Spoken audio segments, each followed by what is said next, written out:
तो हेलो दोस्तों, मेरे यूट्यूब चैनल पे आपका स्वागत है। तो आज हम आपको बताने वाले हैं ग्रोथ एंड डेवलपमेंट के 10 इम्पोर्टेंट क्वेश्चन जो कि बेहद ही आपके लिए यूज़फुल होंगे। और वीडियो के अंत तक ज़रूर बने रहें, क्योंकि अंत तक अगर नहीं बने रहते हैं तो आपको इम्पोर्टेंट क्वेश्चन के बारे में पता नहीं चलेगा। और अगर आपका सेशन पसंद आए तो प्लीज़ लाइक, शेयर और सब्सक्राइब कीजिए, क्योंकि आपके एक सब्सक्राइबर से हमें बेहद ही मोटिवेशन मिलता है। साथ ही साथ लाइक कर दीजिएगा वीडियो को। तो वीडियो को अंत तक जरूर देखें। तो चलिए आज का क्लास स्टार्ट करते हैं, जो कि बेहद ही इम्पोर्टेंट होने वाला है।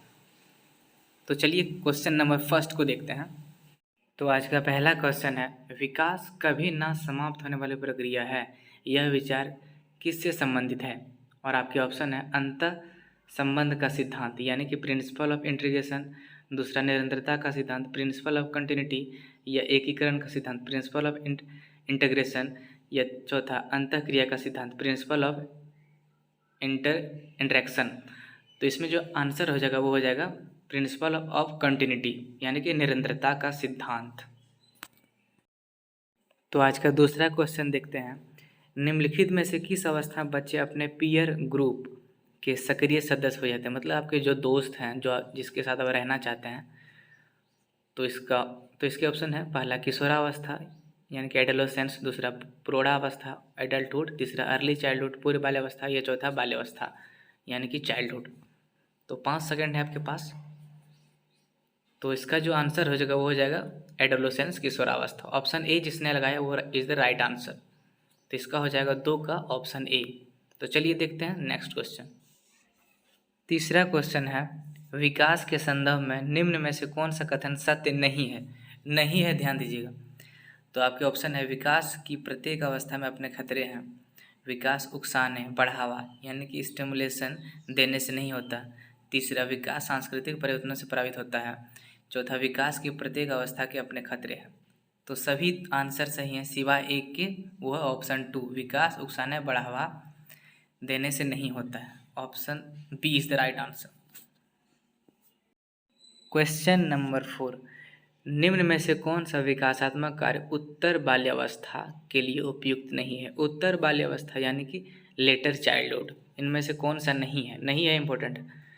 पहला ऑप्शन है सामान्य खेलों के लिए आवश्यक शारीरिक कुशलता सीखना, दूसरा व्यक्तिगत आत्मनिर्भरता प्राप्त करना, तीसरा अपने हम उम्र बालकों के साथ रहना, या चौथा खिलौनों के साथ खेलना।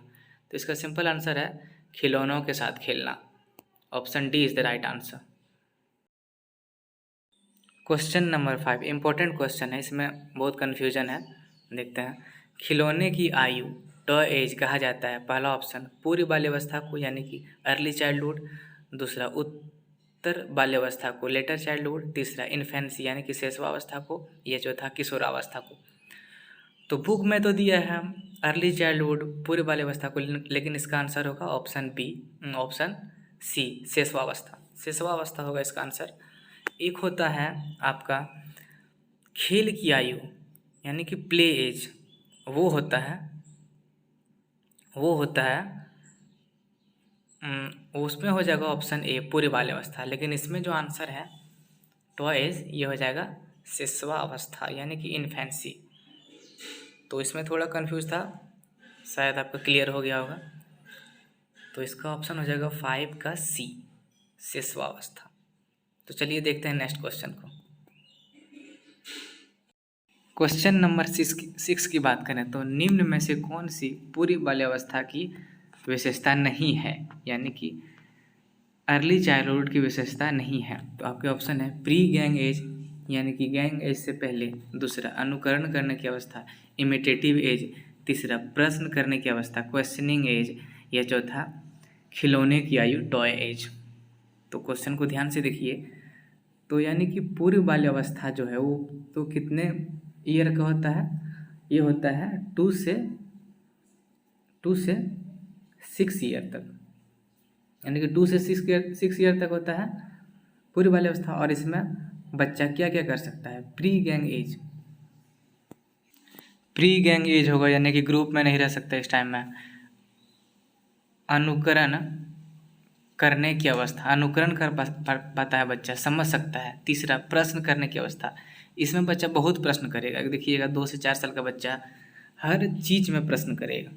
तो इसका जो आंसर है वो है ऑप्शन डी, टॉय एज। इसका सही आंसर आ जाएगा option D. D is the right answer. Question number 7 important question है। उत्तर बाल्यावस्था में बालक भौतिक अवस्था के किस आवश्यक तत्व में परिवर्तन को समझने लगता है? और आपके ऑप्शन है पहला द्रव्यमान, दूसरा द्रव्यमान और संख्या, तीसरा संख्या, या चौथा द्रव्यमान, संख्या और क्षेत्र।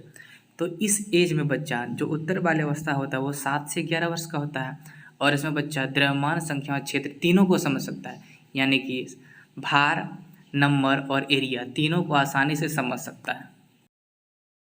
क्वेश्चन नंबर 8 व्यक्तित्व अस्थायी समायोजन एडजस्टमेंट है। आपके ऑप्शन है पहला पर्यावरण के साथ, जीवन के साथ, या तीसरा प्रकृति के साथ, या ये सभी। तो व्यक्ति अस्थायी समय एडजस्टमेंट जो होता है वो पर्यावरण के साथ भी होता है, जीवन के साथ भी होता है, प्रकृति के साथ भी होता है। तो आंसर इसका क्या हो जाएगा? ये सभी, ऑप्शन 8 और ऑप्शन डी। तो क्वेश्चन नंबर 8 का option D is the right answer.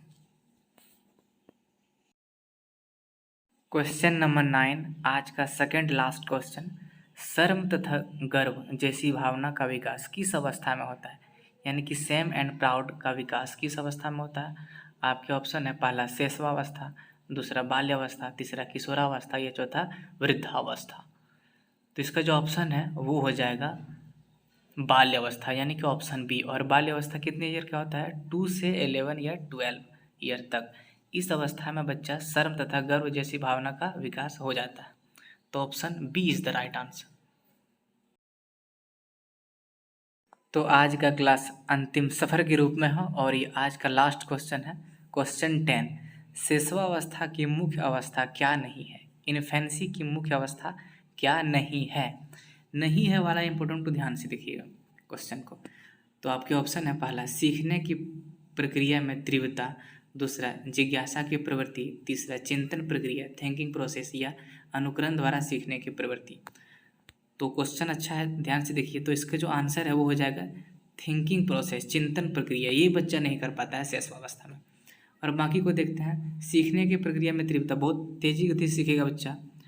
और दूसरा है जिज्ञासा की प्रवृत्ति, बहुत इच्छुक होगा कुछ जानने के लिए। तीसरा अनुकरण द्वारा सीखने की प्रकृति, ये भी होता है।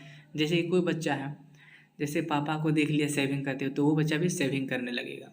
अगर लड़की है तो मम्मी को देख लिया पायल पहनते हुए तो वो भी लड़की पायल पहनने लगती है। तो ये सभी सारे गुण पाए जाते हैं शैशवावस्था में, सिवाय एक चिंतन प्रोसेस। ये इस टाइम में बच्चा सोच नहीं पाता है, चिंतन प्रक्रिया नहीं आ पाती है इस टाइम में बच्चे की। तो 10 का सी इज द राइट आंसर। तो इसमें आंसर सी हो जाएगा, इसका सी आंसर। तो दोस्तों उम्मीद करते हैं कि आज का सेशन आपको बेहद ही पसंद आया होगा। अगर पसंद आया तो चैनल को ज़रूर सब्सक्राइब करें, क्योंकि आपके एक सब्सक्राइबर से हमें काफ़ी मोटिवेशन मिलता है। और सब्सक्राइब से ना तो आपके पैसे कटेंगे और ना ही आपके समय बर्बाद होंगे। तो अगर ऐसे ही चाहते हैं तो नए नए वीडियो और टॉपिक वाइज आते रहें तो चैनल को ज़रूर सब्सक्राइब करें। तो आज का क्लास यहीं तक था। तो मिलते हैं नेक्स्ट क्लास में, जो कि इसका होगा ग्रोथ एंड डेवलपमेंट के टेस्ट सीरीज 2, जो कि बेहद ही इंपॉर्टेंट होंगे। तब तक के लिए जय हिंद, जय भारत।